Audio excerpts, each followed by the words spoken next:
呢一節咧，我哋就講下關於滲水呢一個問題啊。嗱，咁香港第一個咧採用 MIC 即係組裝合成建築發起嘅居屋咧，喺觀塘嘅安柏苑咧就有呢個漏水嘅投訴啊嚇。咁你入伙咧2個幾月啦，最少咧係有75宗咧懷疑滲水嘅個案嘅。咁承建商咧就話經深入調查啦，同埋跟進咧，大部分個案咧都係屬於手工瑕疵，咁就強調咧手工問題咧都係可以即時改善嘅，就話咧同 MIC 呢個組件咧係無關。咁而行政長官李家超啦出席行會前啊都有回應記者提問啦，咁就住 MIC 即係唔同地方都有出問題啦，咁佢就話啦，成立特別調查隊咧揾原因嘅，就話咧確保咧同樣問題唔會再出現啦。咁就住呢一個議題咧，我哋請嚟2位嘉賓同我哋傾下嘅，包括喺我旁邊咧有房委會資助房屋小組委員會委員梁子穎，早晨。早晨。以及喺 Casper 旁邊咧有西貢區議員方國珊嘅，係大家好。嗱咁方議員啊，咁就先問下你先啦。咁其實呢個安柏苑咧都落咗喺你個區嗰度噶嘛，而家收到個投訴情況係點咧？承建商係咪都改善翻呢？係啊，我睇到佢哋好積極啊！嗱，首先真係西貢區嘅，因為九龍大上托呢個叫安達臣區啦，其實就係飛鵝山嘅山腳嚟嘅。咁所以無論安禧路同埋安裕路都係西貢區議會服務嘅範圍啦。咁我聽到啲居民即係嘅關注同求助，因為佢哋買個座咁靚嘅位置啊，飛鵝山山腳，佢哋好關注啦。咁就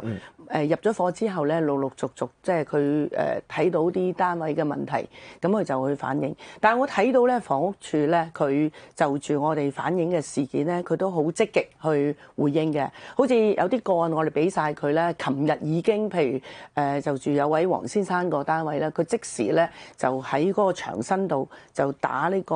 膨脹膠嚇，咁打針幫佢，令到即係希望佢即係減少佢嗰個影響咯。咁呢個都有嘅，咁個別呢啲屋苑咧，呢啲居屋咧都不少係即係後生兩夫婦即係第一次買樓嘅單位嚟，咁佢對於即係收樓嗰個理解或者認識唔係太深，咁但係我覺得純係因為可能最初嗰個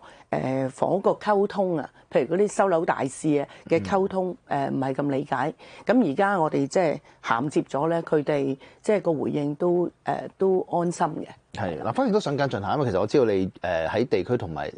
收到個案跟進都跟得好好嘅。喺你以往咁多年睇例如啲新收樓入到去嗰個流程係點樣樣？而今次喺個溝通，頭先你講啦，溝通上究竟有啲乜嘢可以有改善嘅空間？甚至就係話對於頭先講啦，好多都係年輕嘅一代，佢哋第一次咁，其實佢哋可能面對好多即係唔係好知要留意啲乜咧？咁樣嘅漏水法係咪常見咧？係咪應該可以再做好啲咧？點樣避免呢事再發生咧？我覺得幾方面啦，即係譬如承辦商佢即係個主導嗰個即係個責任比較重要啲。譬如佢哋同收樓嗰個程序啊，譬如佢羅列有啲咩清單，當然而家佢用 QR code 去羅列嘅，咁但係即係話嗰個回應啊可以比較準確啲，同埋可能收樓個大使咧，佢對於房屋即係或者技術嗰方面咧係唔熟悉嘅，佢即係一個公關小姐嚟嘅啫。咁變咗呢個溝通就有個人到未到深度啦。佢因為佢冇技術嘅支援啊嘛，咁所以我覺得個技術支援嘅團隊咧係會清楚啲要交代。第二咧就係譬如話有一啲基本嘅，譬如話佢嗰個保固期啊，通常一個房屋收樓咧，即係你無論係室內或者室外嘅牆身嘅保固，咁都起碼一定有1年保固期。咁可能連呢啲咁嘅情況，小業主都即係擔心，佢問嘅時候佢覆唔到佢，咁變咗呢啲就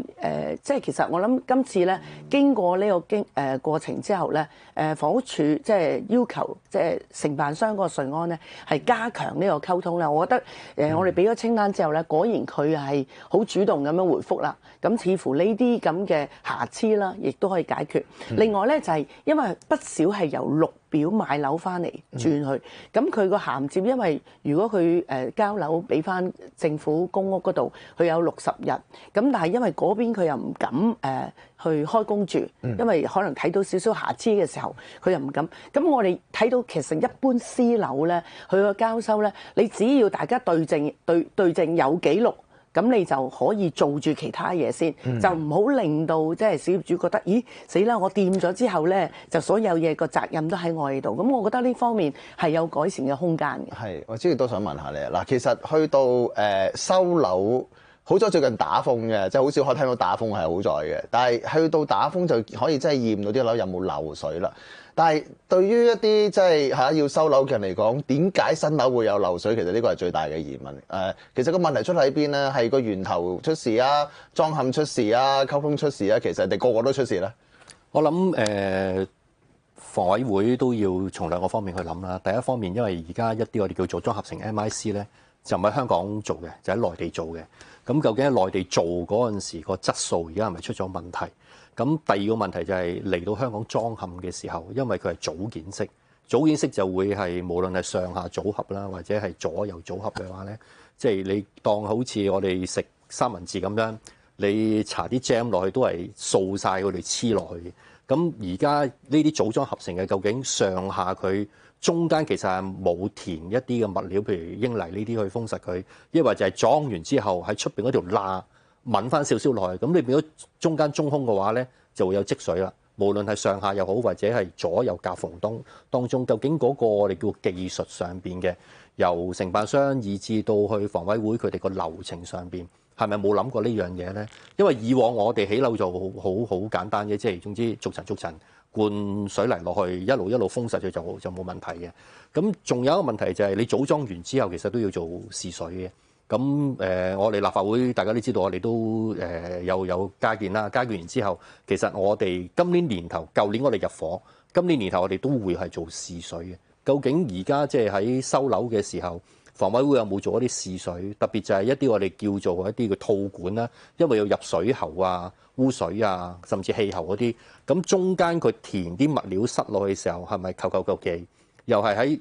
即係面頭濺一浸，就算又有中空嘅話咧，咁一到打風落雨，可能唔穩陣就會吹散咗，甚至乎積水咧，咁會出現呢啲問題。咁今次安柏苑呢個情況啦，會唔會話其實係驗樓嘅時候係有走漏眼啊？我相信如果係未來房委會用咁多組裝合成嘅話咧，就唔可以用以前我哋起樓嘅方式做一啲嘅驗收啊、驗樓啊或者測試啦。咁房委會一定要有到新嘅標準，對於呢啲譬如我哋頭先講積合嘅組合當中啲夾縫，你有冇啲新嘅方法措施去試佢哋漏水啊，或者佢嗰個嘅物料啊係咪達到一啲嘅標準咧？咁呢方面有需要喺今次整個過程當中，你檢討翻，避免到日後我哋咁多組裝合成嘅樓啊係會再出現問題。